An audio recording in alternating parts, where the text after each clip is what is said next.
Good evening. This is the CBS Evening News. I'm Bill Kurtis. For the United States, this has been a day of costly and ominous escalation of military involvement in Lebanon. 8 U.S. Marines were killed and 2 others wounded at the Beirut airport tonight by heavy gunfire from Syrian-backed militia forces. In retaliation, U.S. Navy warships opened fire on the militia positions for the first time since October.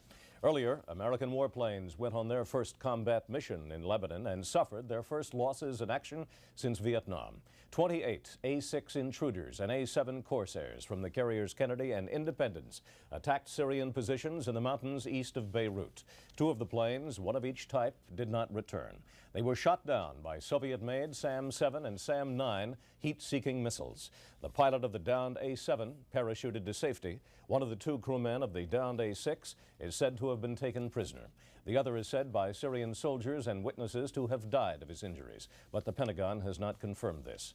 In Washington, President Reagan said the airstrikes were in retaliation for repeated Syrian attacks on U.S. reconnaissance planes. We have 2 reports. First, Martha Teichner in Beirut. What was left of the A-7 Corsair shot down by the Syrians were crumpled pieces of metal collected in heaps by Lebanese soldiers. The plane crashed into a house in the Lebanese Christian town of Juni, about 12 miles north of Beirut. A woman was killed, her 5 children hurt.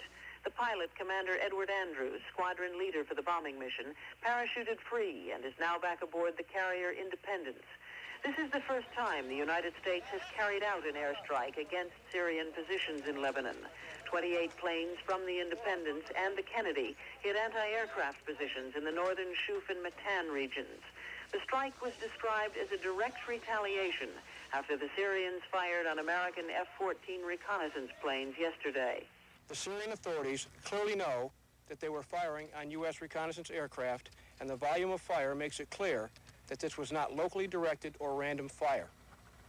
This attack on U.S. reconnaissance aircraft represents a serious and deliberate threat to the multinational peacekeeping effort here in Lebanon.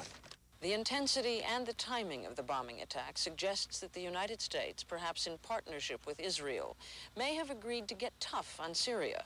But Syria could well be the winner of this confrontation, the prize a big one: 2 downed U.S. planes and at least 1 American prisoner. Martha Teichner, CBS News, Beirut. This is Ellen.